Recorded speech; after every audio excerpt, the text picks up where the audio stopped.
listening. And this Keep week, going. Sorry. Oh my lord.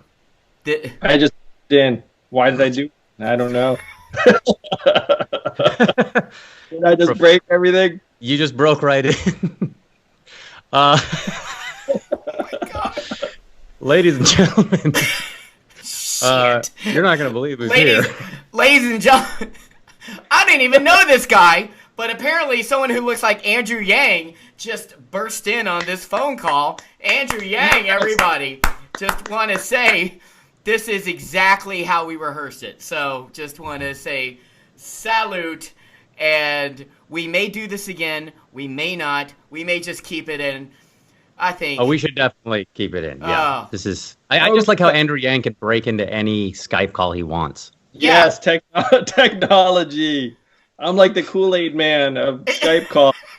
I'll just bust on in and be like, "Oh yeah." Is this how you burst in on Rogan's podcast? You just get like I don't know. Rogan had on Bernie Sanders, and you just walked in. Hey guys, can we talk? I'm like, how'd you get in here? Well, I can do what I want. I would love to have somehow photobombed that particular Okay, podcast. for those of Hey, you burners. For those of you just listening right now, Andrew Yang just appeared on our FaceTime, on our call right now. We have as our special guest Andrew Yang on the Darkest Timeline. So I can't. Yeah. Words can't express. Andrew, right now. thank you for hurting your career by coming on our second episode. And I like that we are such jabronis. We don't know how to bring up Andrew Yang ourselves. And Andrew Hobson, our producer, is like, hey, me and Joel are rambling so long. And Andrew said, remember to bring up Andrew Yang. And then Andrew Yang just fucking He appeared. Oh my I like God. that. I like a guest that just break. I love that. Just perfect. So Andrew Yang, you are. Thank God that you're here on this planet, and you're an American here in our country at this crazy time. I think a lot of people tuning in thinking it's going to be a community watchback podcast, but now we have international politicians, people who ran for president, and Andrew Yang, who might single-handedly save our economy. Is that right? Possibly? Can you please? I would love to be a part of the solution. Certainly, this pandemic has accelerated many of the trends that I've been concerned about for years. And it's highlighting the need to put money directly into people's hands. Right now, it's a necessity for families to stay afloat. But it's going to continue to be a necessity because the dark truth is that our economy is not going to snap back to what it was after this virus clears. That's just not the way organizations work. It's not the way consumer confidence works. There are many, many people right now that are unfortunately battening down the hatches and preparing for a really rough period. And I think that's unfortunately the right approach. Yeah. Andrew, you can see. Go ahead, Ken. Andrew and I are friends, and I endorsed him during his historic presidential run, and it was an honor to endorse you because you are the first Asian American Democratic candidate in presidential history to run for president, and it was just it was such an honor. And Andrew, that's not why, Ken. I'm kidding. Wait, hold on. Time out. Are you blaming me? Are you blaming me like I somehow like ended your campaign because once I said it, then you're like, okay, campaign suspended. I'm just saying it wasn't because of the Asian thing. It was because of a fundamental connection to my platform. Because I know, Ken, you would never just glom onto a campaign because of the Asian thing. No, actually, I don't think I think you're underestimating Ken. I don't think he agrees with you about anything politically. How dare you? But just because I wanted to get Donald Glover's phone number, how dare you? So what I forgot his number when we saw him in November. But no, you were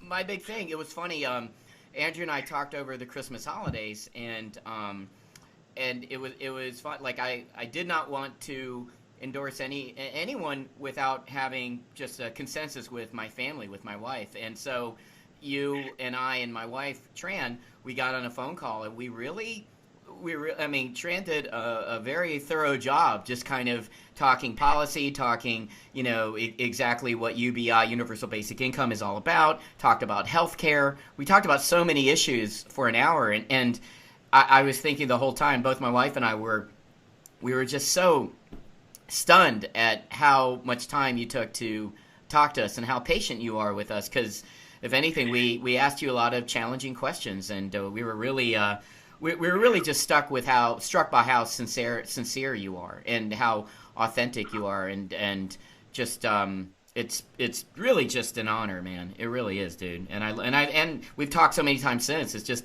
just cool that it's just cool I can call you my friend now, man. It's just great. Well, thanks, Ken. I mean, I appreciate you and Tran digging in. And Joel, to your point, I mean, we have to start trying to prepare to rebuild our country for when this virus does clear, because it's going to need a lot of help. Things are not going to knit themselves back together. We're going to be dealing with the scars of this for quite some time. And the question is just how deep those scars run, because you can see it in some of the trends that are coming out of China and the countries that experienced the virus early on, but you see elevated divorce rates. You saw elevated levels of child abuse and domestic violence. I mean, we're putting a very benign face on people being at home, but the fact is, if you're trapped at home for weeks or even months on end, some harm develops, and it's compounding over time. Our economy in particular, I've run organizations, and the fact is, when there's a recession, a lot of organizations make decisions that they've been putting off for a while. They're not going to hire back all of these people. I mean, if you look at it, I think Macy's just said they were furloughing the majority of their 125,000 employees. There were a lot of those employees that were on the brink anyway.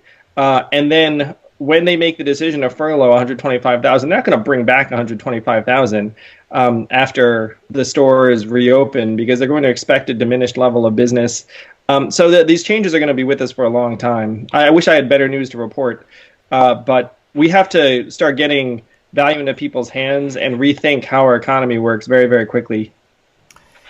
I mean, you were the first one to bring up universal basic income last year, and so it was very interesting to me when the White House administration brought that up as a possibility. Mitt Romney brought that up as a possibility, and then when that was announced publicly, I texted you, and I just texted you 3 words: "You were right." And it was it.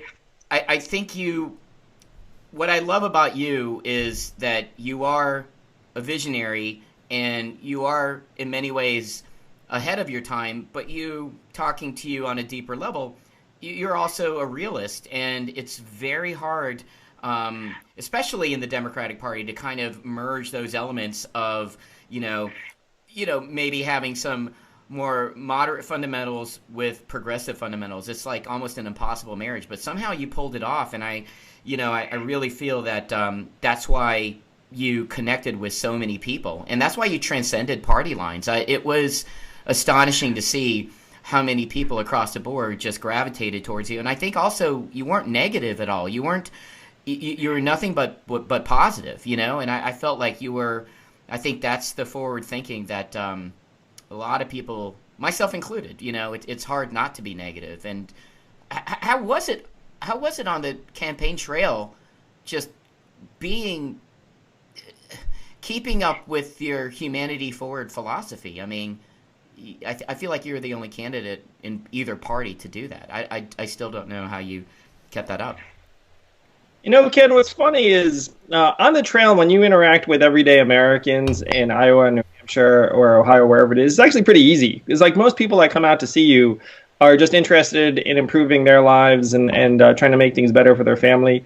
It actually got tougher when you dealt with the dynamics of the race, where I have to be honest, like there were folks who told me, it's like, hey, throw some rocks at people like various times, because they thought that would gin up attention, because the press is more likely to cover conflict. It's one reason why you saw on the debate stage some of the lower polling candidates, it always seemed like they tried to engage in some kind of death grip. Yeah. Now, Yeah. And I thought there was some logic to that, but I was like, if I did that, one, it's not my natural tendency, and two, people are going to see right through it. It's going to seem just like another obvious political move, and I in particular would be terrible at it. So, like it was easier on the trail, Ken, than it was in terms of debates and other parts of the race. Yeah, I find on my own lower level, I feel the same way. It's easier for me to be positive, when I'm meeting my fans and meeting my friends, and then there's certain people along the, and then again there's certain people along the trail, the podcast trail, and you're looking at them right now that it's kind of hard not to be negative with when you're with such a deep soul that is so devoid of humanity. When your career gets going, beard, people are gonna really love. I hate everything you stand. No, to I mean, you Don't got embarrass famous me by in showing front your of penis Andrew after Yang. jumping out of a car, This is and I think that's a great. big deal to me. And stop Could overlapping me. not in overlapping front of you Andrew at all. Yang. You sound like a And desperate stop candidate, Ken, who is talking attacking. like this in front. I can't of believe the great Andrew Yang has to deal with. Do you think if we could get the economy started by hiring an interior designer for Ken? It looks like he broke into a hotel in 1989. All right. No, but Andrew, I wanted to ask you. So, what is your day like? Do your days like these days? Do you wear? You obviously wear a sport coat around the house, which is very cool. Again, just waist up. I've got gym shorts on. He's got Billabong shorts right underneath. But to do what you're doing, which is trying to fix, work out this economy in this crazy time. So, what does your day look like? It is frustrating, and I feel for folks like Joe Biden, who's like the presumptive nominee, and he's trapped in his house just like the rest of us. And you and Ken, Joel, are kind of professional entertainers, and so if you just stick a camera on you, you can like make it work. That's not the case. That's not the case for most political figures, honestly. Like you can't just like stick a camera up and be like, "Go." And so it's harder for public officials who are trying to do positive things. For me personally, right now, I'm maybe busier than ever, and a lot of the work that I'm doing can be done from afar or virtually. So the thing I'm proudest of right now is that we've raised $1.25 million and given away about 1.1 million of it to needy families around the country through my organization, Humanity Forward. So if you're listening to this and you need a micro grant of $250 to $500, you can go to movehumanityforward.com, and no promises because demand is far outstripping our ability to meet it, but we'll do our best. And if you're able to donate, you can do the same, and every dollar will go to someone who's in need right now. So that's keeping me busy. I'm launching a podcast. It sounds very original, but I have to say it was in the works. I've got. Is it a rewatch of Family Ties? I did like. Hey, I'd watch that. I'd listen to that. Andrew Yang.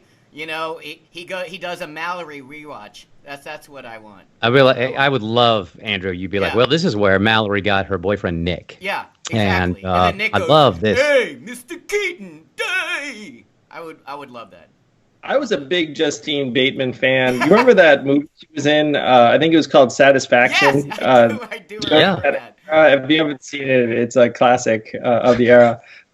So you know what? We're talking about the important issues, man. The economy, Justine Bateman, Satisfaction. These are important issues that all people. The bullet points. I really do. Yeah. I can't believe you're doing a podcast about this. Thanks for coming on, Andrew Yang. Bye. No. But I'm working on a project to try and activate people's consumer data rights. So that's very exciting because right now people don't know what's going on with our data, and it's getting sold and resold over and over again.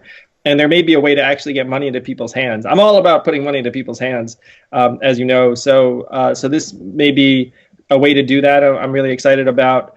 I'm obviously doing some work for CNN from home. And I'm working on something right now that I'm going to try and rope you both into, but it's called the All American campaign. It's around trying to call out the fact that we're all American. And right now, there are many Asians who are bearing the brunt of coronavirus-based racism and hostility because people blame China for the rise of the virus. And obviously, there's some truth to the fact that Chinese government screwed us all. But that has very little to do with Chinese Americans or Korean Americans or other people that are living their lives here.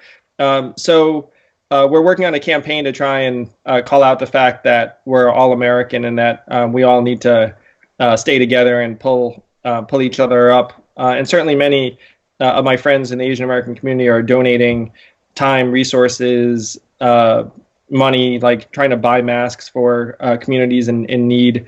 And so I'm working on that. I'm busier than ever. And it's a very strange feeling because, when you're trapped at home, like the thought is like, well, maybe I'll just kick it with my family for a little while. But like, I certainly feel a real responsibility to try and help the country through this time because it's such a painful time. I mean, the gaslighting of, it's crazy. I'll just say it. The gaslighting and calling it Chinese virus just has sickened me from the get-go, where I literally have to bite my tongue. It is just so transparent to me. It is racist, it's sickening, and it affects all of us. You do not do that, and you and I, Andrew, we've talked about it, off the record, and I'm just so happy that you're doing something about it and galvanizing the Asian American community to fight this, because we're all affected. We're all affected, yep. And not just Asian American. This is affecting us as a country. This is not what we stand for right now. This is this is a global problem. This is a global pandemic. And as a physician, when you're seeing all of these cases in this country right now, and we are rising up that steep slope of that curve that we're trying to flatten through social distancing, as we're talking right now, estimates are growing of the death rate, and that affects all of us. And I know we all know somebody that has been affected with coronavirus, and it is to a point right now where we just got to stop gaslighting people. It's stupid, it's not helping, it's racist, and it's insulting to our intelligence as a nation. And I am, Ken, did I tell you? Yeah, I went into an urgent care 2 weeks ago, right before it got bad. I don't know if you can see. I cut my head open while I was headbutting Ken, and that's right. But I went to this urgent care and I said, "How many people?" This is right at the beginning, and I said, "How many people are calling in?" They're like, "We can't put the phone down." And then I said, "How many people are blaming Corona beer?" And as a joke, they said, "You wouldn't believe how many people are saying they're not drinking." And then voluntarily, they said numerous people have said, "Oh, and we're not going to Chinese restaurants."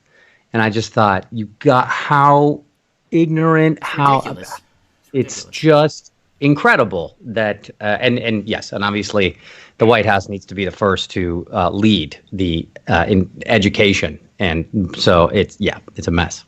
Yeah, and that's what I loved about Andrew. Like you put your country over your party, and you even publicly just applauded anyone who like gravitated towards your principles and ideals, including the Trump administration, including Mitt Romney. Like what I like about you is that you gave credit where credit is due. You weren't making it a political issue. You're not even in the race anymore, and then you're just applauding people for and willing to help out in any way you can. And that's what everyone in this country needs to do, is follow your lead and just cross party lines and just I don't know, and just move forward together. And that you inspire me, on that level.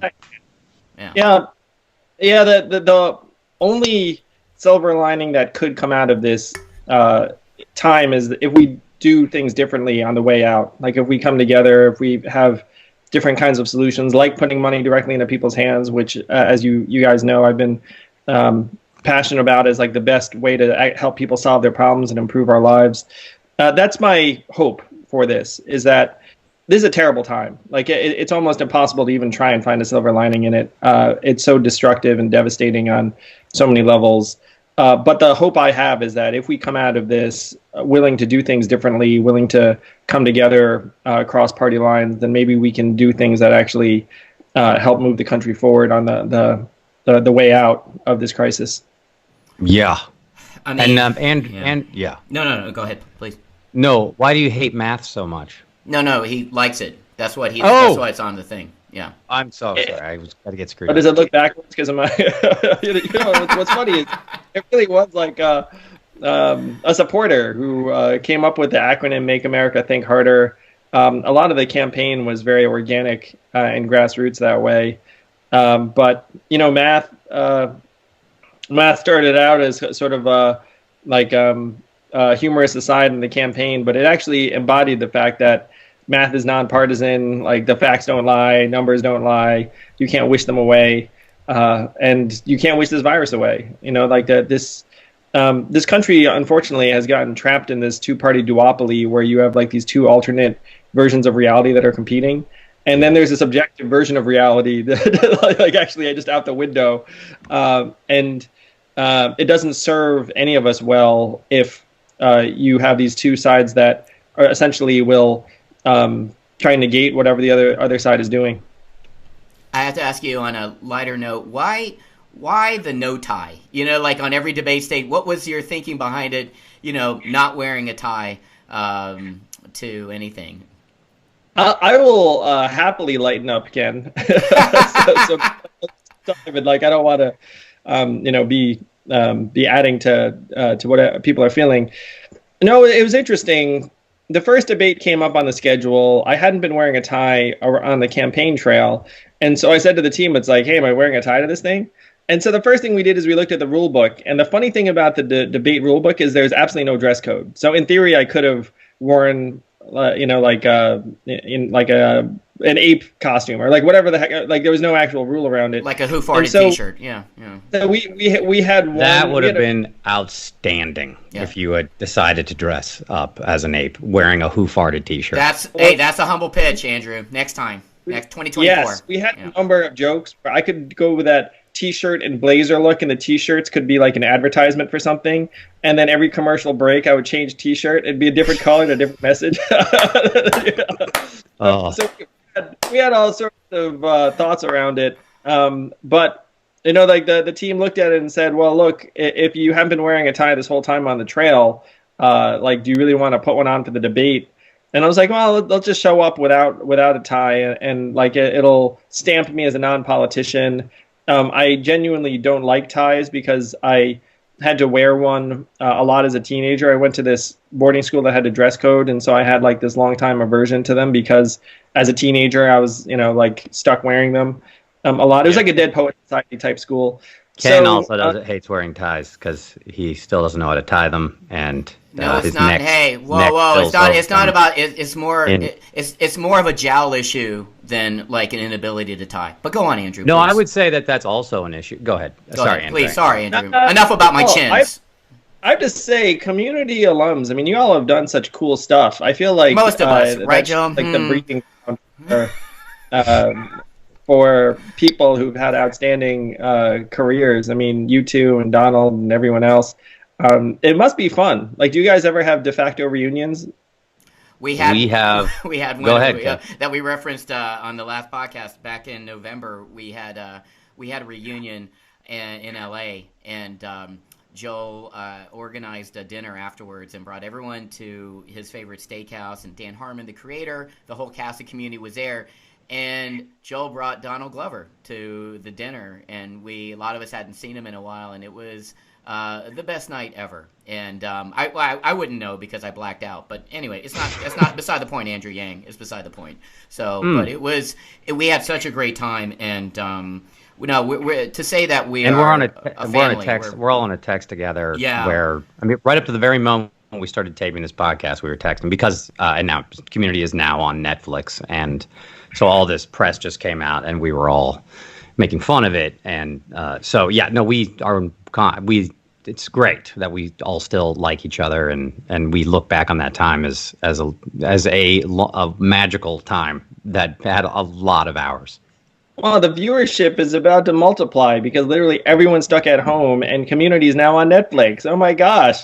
Like literally, I think 5 to 10 times more people are going to watch it over this. I mean, I have to say it was successful in its time, but everyone everyone always said the ratings were terrible, and then I would always look at the ratings. I'd be like, they're pretty good, and we're up against Big Bang Theory, so what's going on? And I don't have a chip on my shoulder about that at all. Yeah, Joel, stop complaining to Andrew Yang about the 2011 ratings, all right? Just stop it. Andrew Yang doesn't want to hear it. He is a man. Go ahead, Andrew. Let's talk more about Justine Bateman, Joel. Now think about this. Like, literally 100% of Americans are, like, at home. I mean, not 100. You'd probably say, like, 95. They're probably 5% that are... Well, actually, more than that if you include... Anyway, so let's call it, like, 90% of Americans are at home. And then of them, you figure half of them have Netflix or have access to someone else's Netflix password. So you're looking at... So yeah, I mean, you're looking at tens of millions of Americans watching you all in your prime, at your comedic heights, or not your heights, because you're probably funny. Yeah, no, that was Ken's fine. I think that was the best that Ken could do, easily. I think we would all agree on that. I unfortunately agree too. But moving on, Donald, his career just tanked afterwards. Yeah, and. Exactly. You guys were definitely carrying Donald around. That's clear. Boom. We're going to grab that. We're going to grab that soundbite, and that's all we're going to record. That's all we're going to display. We carried Donald. That came from Andrew Yang. So that's amazing. Yeah, we're going to see a lot of royalties from those Netflix shows. Oh, wait. That's right. We won't see anything. These are the complaints that I have. Wait, Andrew, I got a question for you. I'm turning it serious again. I read a thing going like questioning how food supplies are going to what's going to happen with food supplies in the next couple months and there was a lot of questions like are they going to stop and I wasn't sure if it was just a way to scare everyone or we should truly be worried about the food supply chain. From what I've seen, production is still continuing. Like, everyone in that sector is considered essential. And then the processing is continuing. The transportation to grocers is continuing.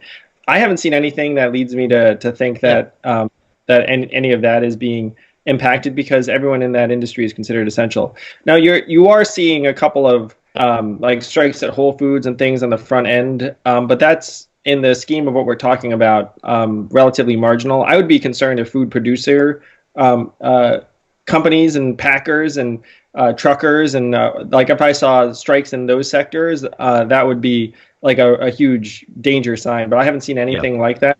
I certainly sympathize for the Whole Foods workers because, literally all of their friends and neighbors are being told to stay at home for their health, and then they are continuing to go to work, and they're in very public-facing environments where they could plausibly say, it's like, you know what, I interacted with dozens of people today. Like, some of them were definitely within breathing range.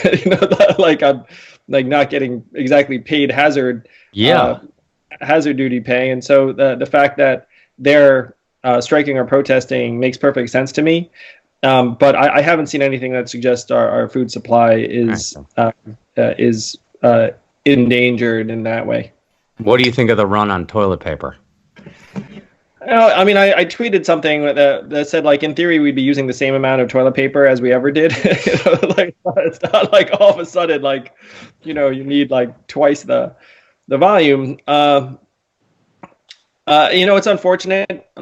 Certainly, when I saw an empty toilet paper shelf, it got me thinking that if I did see toilet paper, I'd buy an awful lot. Right. I think some of it really is just like crowd behavior, where as soon as you think something is going to be scarce, and it wasn't just toilet paper. It's like when I was going around the grocery store, I think eggs were scarce. The one trip I went, and then I was like, I got to find some eggs. Like as soon as and then the next time I went, then there were plenty of eggs. So, there's probably just some randomness to when each grocery store gets supply. But I think toilet paper kind of just ended up feeding on itself as a thing because we all started seeing that there were shortages. And then if you did see some, then you bought it, a lot of it, and probably made the shortage worse. Yeah. I mean, Can't use a lot of toilet paper. Go ahead. You can see the entire bedroom is made out of it, so go ahead. Welcome to my Cottonelle bed. But it's I have an endorsement with him. Whatever, Joel. It's Zero. Go ahead. North. what really whenever I think about you is, knowledge is power, and facts matter, science matters, and I think right now is proof positive that we can't deny the science, and it's all up to us to keep updated. For me, and my wife's a physician as well, it's so important that, and I preach this all the time on the podcast and on social media. I think the best source for me is cdc.gov. Their COVID-19 sites are updated continually, and it's evolved, and it's always an evolution. And I think really the best way to get behind all this is knowledge. And I think that's what you have been preaching all along, is knowledge is power, and we got to stay informed, and we got to stay updated, and stop living in denial. Stop being, part of that Kubler-Ross death stage of just, denial right up front. And whereas some people in power are and were, and now that's evolving. And I think that's really, we have to get together and accept this reality, and then get the brightest minds to get new FDA. FDA has approved emergency use of hydroxychloroquine, and I get that. And there's some promising studies, like Cedars-Sinai has remdesivir, which is this amazing antiviral that's shown promise for SARS and MERS, and they're doing that at Cedars-Sinai right now. It's just really the best way to fix the economy is the medicine, is the science, to get randomized controlled trials that will lead to FDA-approved drugs, and also, getting fast tracking a vaccine. And the promising thing is that what I've read is that the virus is not mutating, and that's good from a vaccine perspective. You can make many scientists have already sequenced the genome for the coronavirus, for COVID-19, and you can replicate that synthetically to build antibodies against. And so I think there's a lot of promising therapies out there, but we can't have disinformation. We can't have people just talking on the air negating what someone else just said publicly. It's just ridiculous. And if that's confusing me as a former physician, I can only think of how that's confusing the whole public. And I really think we have to get on the same page, accept the science, and move forward. Yeah, the best way to fix the economy is to get the virus under control. There really is no other way. Because if you have the virus continue to recur in waves, and you have to have multiple shutdowns and the rest of it, it's going to make it impossible to have consumers feel confident about making purchases, about businesses making investments. The virus is the answer. It's the cause of the problem, and it's the cure in terms of how we're going to get our economy actually moving in the right direction again. Anyone who thinks we're going to reopen things while we're dealing with the virus, to me, is wrong-headed. Yeah, but there will. There's going to be a vaccine. Obviously, there is the end game here is that there will be one. Just the question is when. But yeah, there will be a vaccine. It will be effective in the vast majority of cases. The question is how long it takes us to get there, what happens between now and then. Whether the distribution, whether its effectiveness is where it needs to be. So there are some risks with you kind of take a vaccine that maybe hasn't been vetted as thoroughly or isn't as effective, and then we try and distribute it maybe sooner than it's is optimal. The longest time frames I've seen are in and this is actually not even long. This is actually pretty fast, and Ken might have better information than me on this. It's like an 18-month time frame is what people. That's what they say is an 18-month time frame at the earliest, and it's I was explaining to a friend of mine who is a director in terms of in movies, like how this works. It really is just kind of, you have to, like in building a script, you have to write a rough draft, you have to write an outline, you have to write a story document. There's so many levels to getting, let's say, a polished script, ready to shoot, and there's at least 20 thorough vettings that are going on internally. And it's the same way, and then some in medicine, because you have to make sure, A, that it's safe, because as a physician, do no harm, whether it's a medication, whether it's a vaccine. And then you have to test its efficacy to see if it works and how well does it work. And then you have to combine all those things and to see how it can be mass distributed. And I think that's what makes hydroxychloroquine so attractive. It's so funny. Even I would have debates with my wife about it. My wife still practices, and I read that French study that all the hydroxychloroquine rage was about, and I was like, that makes sense. If it's like you have a study of like maybe, I don't know, a half dozen people that were on hydroxychloroquine, half that were not, and then the hydroxychloroquine study, they showed that they all had improvement. What Sanjay Gupta on CNN accurately pointed out, 6 people dropped out of that study. 1 person died. Some of those people couldn't even handle the medication. So if you look at it's too small a sample size to say that's effective. Does it show potential, as Deborah Burke said? Yes, it shows potential. It shows promise, but we need a larger control trial, and those studies are undergoing right now. And not to mention that they're with the vaccine. There's a trial in Seattle that I love that is that I saw on MSNBC someone being interviewed, and to me that vaccine trial takes weeks to like figure if that even works. So if that takes weeks on a small like half dozen people enrolled in a vaccine trial locally, think about it on a national scale. It could take years. Well, one thing we would definitely need is a faster way to say hydroxychloroquine. We'd have to call it the Drox or something like that. Oh, that's what we need to trademark. You, me, and Joel. We just call the Drox sounds good. Yeah. Can you smell what the Drox is cooking? Maybe have a T-shirt that does that. I feel like you can put that on your ape suit in 2024. Just a thought. You don't have to say yes. Fine. All right. He said yes, I think. That was a yes.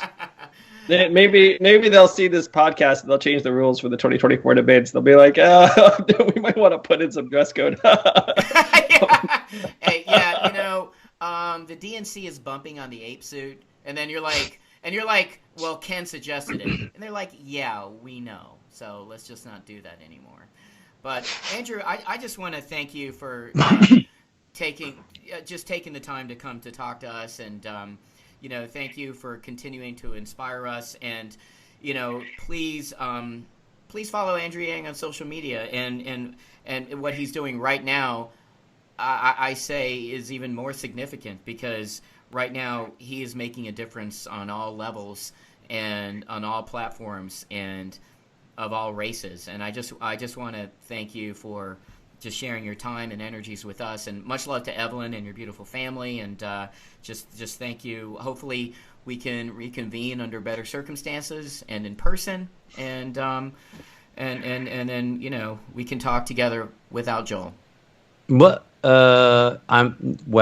No. I think he was excited to come on the podcast because of me, because he loved The Great Indoors, even though it went 1 season. But Andrew, what's the name when does the podcast start? The podcast will be launching in the first week of May, we think. It's called Yang Speaks, and we're really excited about it. Joel, would love to have you on. I know Ken's going to be on sometime early on. Van Jones, Crystal Ball, Albert Wenger, who's like a futurist who's putting money up for a universal basic income trial. So that there are a lot of really exciting things that we can do. I ran for president because I had a vision of both the problems and solutions. And one thing I'll say is that we can actually start working on some of these solutions independent of government. I mean, certainly I think government has to play a huge role in solving some of the biggest problems of our time. That's why I ran. But I'm an action-oriented person. I'm certainly not just going to wait around. And there are things that we can do to improve our own lives and start solving these problems right now. Really appreciate you both. And what's the charity again, Andrew? The charity is Humanity Forward, and every dollar that gets donated to our coronavirus relief fund gets given to an American family in need. Again, we're up to 1.25 million, and if anyone wants to donate, please do go to movehumanityforward.com. Hopefully the name speaks for itself, but we have to just keep moving our people in the right direction, even in these dark times. Or especially in these dark times. So thank you for this opportunity. And Joel, fan of yours.